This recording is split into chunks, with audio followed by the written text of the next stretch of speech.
Here we go! JM Hardware is back! JM Hardware, Cagayan de Oro. JM Hardware, ang Kuko Lumber, ang concrete products. Kanituan brands, ayan. So, ito po ay ang ating papakita po natin sa inyo ang paggawa namin ng pins concrete post ng Dragon Fruits at saka pins concrete post natin. Okay? So, ito po, no? Parang ano po siya, parang kawali po siya, no? Gumawa kami ng parang kawali na rest assured na yung aming ano dito, yung aming buhangin, tubig, simento ay hindi natatapon, no? Para dito lang talaga siya sa loob ng ating parang ginawa nating kawali. Ilang karatilya na yan, Dong? Ayan, so 3 karatilya ang ating ratio sa buhangin, idol, no? Ang ratio natin sa buhangin ay 3 karatilya, 1 sako na Portland cement, at 4, no? 3 or 4 na timba na tubig yung ating ihahalo dito para sa ating 8 4x4x6 feet na dragon fruit post. Ayan. So ito po, no? Ayan, yung any Portland cement, type 1 or type 1P. Maganda talaga pagka type 1, no? Maganda yung type 1, maganda rin yung type 1P. Kahit na kung walang type 1, type 1P, okay na yon. Ayan. So, tingnan niyo, no? So, ito po yung ating ginawa ngayon. Ating 4x4 by 7 feet. 4x4 by 7 feet na dragon fruit post. Ayan. Okay? Natin yan. Titignan natin mamaya-maya yan kung paano nila huhugutin. Okay? Paano nila tatanggalin. Papakita ko mamaya-maya. Okay? Kasi malapit nang matapos ito. Ayan mga idol, no? So, ang ating pinapalabas mga idol sa isang bag na cement mga idol ay sa 6 feet mga idol ay 8 piraso. Sa 7 feet ay 7 piraso. Sa 8 feet naman ay 6 na piraso, no? Sa isang bag na semento. Ayan, shout out muna kay Baby Evangelista Ablaza, Bernard Laino, Denver Balao. Ayan, so thank you for watching to mga idol. So tingnan natin dito. Okay? So ito po ay 3 karatilya na buhangin, 1 bag na semento, at 4 or 4 na timba na tubig ang ilalagay natin dito, no? Kailangan lugaw yung pagkaka-mix natin sa buhangin, tubig at saka semento natin. So ang gamit naman natin dito na tawag dito na buhangin ay screen sand, no? Screen sand ang gamit namin dito na buhangin. Special po ang gamit namin dito na buhangin dahil ay ano po ito, tawag dito para rest assured na yung ating dragon fruit post at ating pins concrete post ay matibay, no? Kasi ang screen sand po mga idol, yung 3/4 na bato, pababa, yun po ang nakasama niya. Tapos yung 3/4 na more than 3/4 na bato pataas, ayun ay tinatanggal, no? Medyo may kamahalan nga lang ang screen sand dahil dinadaan nga po siya sa conveyor, no? Dinadaan po sa sinasala po sa ni-screen po siya, no? Ayan, pero maganda, quality talaga ang gawa, no? Semi-special po yung gawa natin dito mga idol. Ayan, Roger Passion, thank you for watching. Sa mga nagtatanong kung ano po yung gamit natin dito na bakal, no? Sa loob ng ating dragon fruit post at saka pins concrete post natin ay ang gamit po namin dito 8mm na standard po yung gamit namin dito, no? Yung nilalagay natin doon sa yung mating natin, pinakamating natin. Ayan po, kung makikita ninyo, yan po ang mating natin mga idol, no? Yan yung mating natin na nilalagay natin doon sa loob, no? Para paglalagyan ng cyclone wire or bob wire or anong klaseng mga wire yung gusto ninyo. At yung sa ating dragon fruit, depende po yan, no? Depende sa inyo kung ano yung o-orderin ninyo mga idol. Ayan. So, magsa-shoutout muna tayo dito sa kay Myrna Guzman. Ayan, so thank you for watching sa inyo mga idol. Okay? So, sa mga nagtatanong kung mayroon tayong cash on delivery sa ating mga molder mula pins concrete post molder, dragon fruit molder, no? at saka sa ating mga decorative molder, hollow blocks, lober, muhon, bricks molder,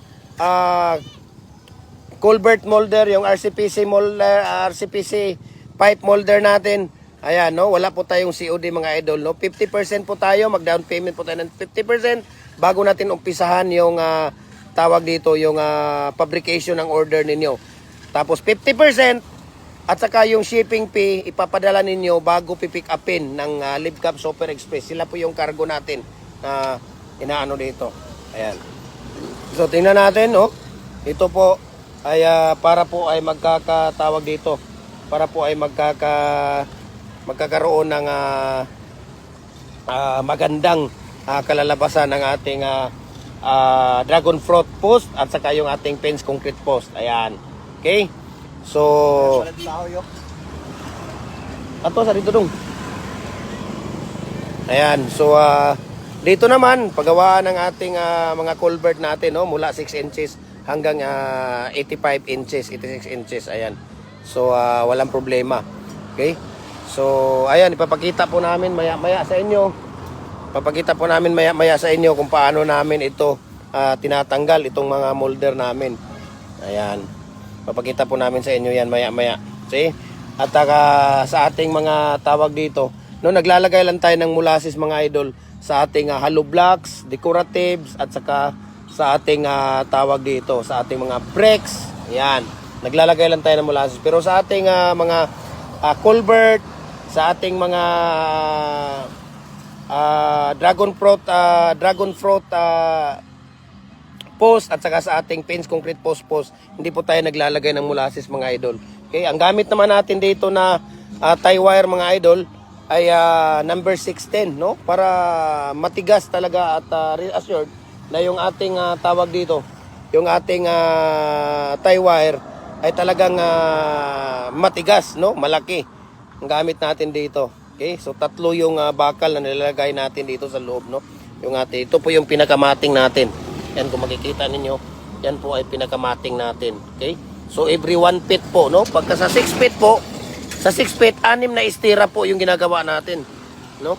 Every 1 feet po siya, no? Naglalagay tayo ng stirrup, no? Pagka sa 7 feet naman, 7 stirrup po siya. Pagka sa 8 feet, 8 stirrup po yung nilalagay natin. Okay? So ayan na nga, sinasabi ko nga sa inyo, ito, pwede na itong tanggalin. Okay? Maya-maya, ipapakita namin sa inyo kung paano namin tinatanggal ito para makita ninyo actual. Pag maganda talaga ang molder mga idol, talagang napakatibay, no? Napakaganda. Quality ang pagkakagawa, no? Maganda ang molder. Iba talaga pagka molder mo ay maganda. Maganda din talaga ang labas. J-Lord, Panganiban, thank you for watching. Renante Tabili, thank you for watching. NLP, Noid, thank you for watching. Loe de Sos, thank you for watching po sa inyo mga idol. No? Please share our lives para po tayo ay share our live para po tayo ay makakatulong sa ating mga kababayan. No? Hindi po basta-basta ang paggawa ng mga concrete products natin mga idol. So please share this our live para po kayo ay magkakaroon at magkakasama sa ating free raffle every Monday po. No? Every Monday, nagbibigay tayo ng raffle po. No? Every Monday. No? Namimigay tayo ng mga molder. Yung may mga top fan badge po. No? Ibig sabihin, kayo ay followers ng ating mga Facebook page natin. No? Follow po kayo sa ating YouTube channel, Jim Hardware, ang Kukulamber, ang Concrete Products. Ayan, Balulang Brands. Doon sa ating YouTube, kasi nandoon lahat ang ratio ng paano namin ginagawa ang culvert, paano namin ginagawa ang mga bricks, decorative, hollow blocks, ano ang mga technique namin, ano ang mga tips namin para maganda ang quality. Ayan, no? Follow po kayo doon para kayo magkakaroon ng idea, no? Share na ninyo yung live natin dahil itong live natin very informative po mga idol. Very informative video po, no? Hindi kagaya ng iba na tawag dito, puro kabulastugan ang mga sinishare, no? Hindi natin kayo naman ay laging nagsishare, no? Masaya na ako dito sa isang comment ninyo, mag-react kayo, mag-share kayo, magtatanong kayo. Walang problema, sasagutin ko kayo. Kung may mga tanong man kayo, message nyo ako privately. Magre-reply ako sa inyo, tatawagan nyo ako. Mayroon akong tawag dito, mayroon akong mga contact number dyan sa ating Facebook page. Ayan, no? Yan po ay napaka-season na po yan, no? Kahit na talon-talunan mo pa yan. Okay? Ito po yung mga dragon fruit natin. Ayan. Kaganda. Yan, papakita ko sa inyo maya-maya kung tingnan niyo kung dragon fruit natin na buhay, no? Tingnan natin. Yung dragon fruit natin, no? Yung dragon fruit post natin. Ito po yung mga gawa natin, no? Ayan. Gawa natin. Binibigay na yung mga nag-order natin ng mga concrete post natin. Yan po yung ano nila. Sinishare nila yung tawag dito. Yung na-order nila na dragon fruit post na may dragon fruit na mismo. Ayan. So ang dami nating mga ano dito, mga fence concrete post natin. Okay? Ayan oh.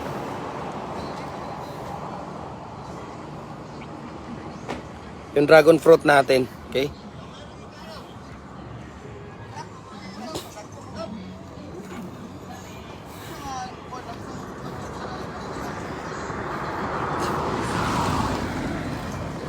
So papakita po natin yung mga hollow blocks molder natin dito mga idol, no.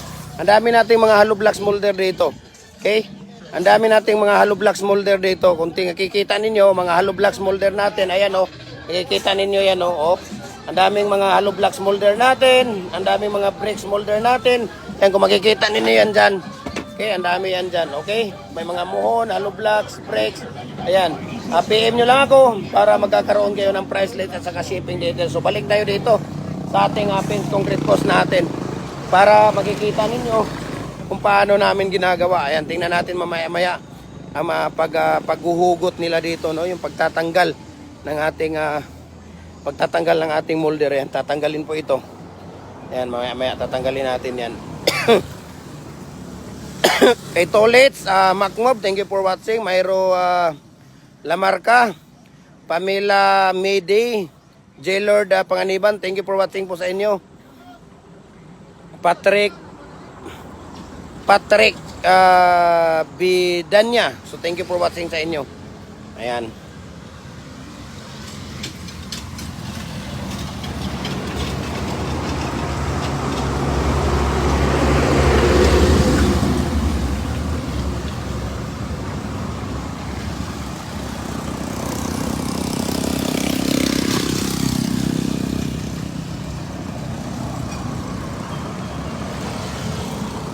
So tingnan natin, no, hintayin ninyo na matapos dito, no, tatanggalin namin. Tingnan niyo kung paano namin ito tinatanggal para nga may idea kayo, no. Napakadali lang po, no. Sa isang araw, pagka ready na yung mating ninyo, ibig sabihin yung ito, yung mga mating na yan, yung mating na nilalagay natin sa loob para yun po ang nagpapatibay ng ating dragon fruit post ay at saka fence concrete post natin. Kung ready na po yan ilalagay, nakakapag 6 na piraso sila. Okay? Naka-6 na piraso sila. Nakaka-6 na piraso sila dito, 6 na bag sila dito, no? Kung ano, kahit na anong size po, 6 feet, 7 feet at saka 8 feet, no? 8 bag po sila pagka ready na yung mating natin, no? Ibig sabihin, pagka ito ay ready na, natapos na nila, tapos na nilang ang matagal lang kasi dito mga idol yung paggagawa ng mating, no? Kasi gagawa ka pa ng stirrup, puputulin mo pa, gagawa ka ng stirrup bago mo i-assemble. Okay? So talagang ano siya, medyo matagal nga po siya, no? Ayan. Tapos, pagkatapos mong ano yan, pagka ready na po yung mga ano ninyo, dito na kayo sa ating paggawaan, no? So, yung ating paggawaan, yung tips namin dito, sa ilalim nito, yan. Ano yan sako yan. Sako ng bulbag ng mga simento na malaki.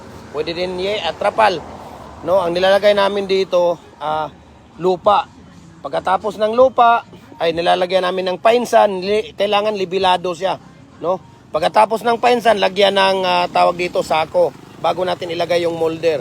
Tapos yung molder natin, papahira natin every morning ng used oil para hindi didikit at makinis ang pagkakagawa. Ayan o, kung makikita ninyo, napakakinis po, no, yung paggagawa natin. Ayan o. O, di ba? Napakakinis po siya. Lagyan natin siya ng used oil every morning, no? Pagkahapon naman, pagkatapos natin gamitin yung ating molder, ay lilinisan natin, no? Hugasan natin siya. Para kinabukasan, diretso na natin pahira ng used oil, no? Pagkatapos natin ilagay yung molder, lagay na natin, napahira na yung molder ng used oil, lagay na natin yung mating. At saka mag-ano na tayo, magmi-mix na tayo kagaya nito. Ayan, di ba? Kaya Nel Estepe Nakua, ayan, thank you for watching. Ronnie Tamayo, Rex Choi, ayan, thank you for watching sa inyo mga idol. Ayan, Dong, pwede na sigurong tanggalin to, Dong. Ilang piraso ang binibili nila? Sige, Dong. Baka pwede na ninyong tanggalin ito para makita ng ating mga kababayan ay naghihintay sila na paano natin tinatanggal at napakaganda po, no? Maganda talaga ang molder, idol, no? May kamahalan ngayong molder natin pero sa isang order lang, idol, no? Sa isang ano lang, wala na. Itong molder ninyo, pag may nag-order sa inyo ng 100 piraso na pins concrete natin or pins concrete dragon fruit natin, yung dragon fruit post natin, wala na. Napaka ano, ayan, tingnan niyo kung paano namin tinatanggal. Ayan, 1. Ayan na. Okay. Here we go. Diba? Tingnan natin dito. Oh. Talagang napakaganda. Oh. Tingnan niyo. 4 kaagad, oh. 8 piraso kaagad ang nakukuha. Nagit lang, Dong. Ayan, oh. Oh, sige. Sige, Dong. Tingnan niyo mga idol, ha. Walang kukurap, ha. Walang kukurap. Ayan na. Here we go! 1, 2, 3, agoy! Tingnan ninyo, napakaganda po. Oh. Tingnan ninyo. Talagang sulit po kayo dyan, no? Wala nang iba. Dragon fruit post, 6 feet, 7 feet, 8 feet. Dragon fruit post. Dito lang yan sa Jim Hardware ang Kukulamber, ang concrete products, Kanituan branch. AAA and F Kukulamber, located at Mahayahay, Lumbia, Cagayan de Oro City. Jim Hardware ang Kukulamber, ang concrete products, Balulang branch. Ayan. Okay? Ayan mga idol, oh. Oh. Di ba? Ayan. So maraming salamat. At God bless po. Pag-i-share po ng ating live mga idol.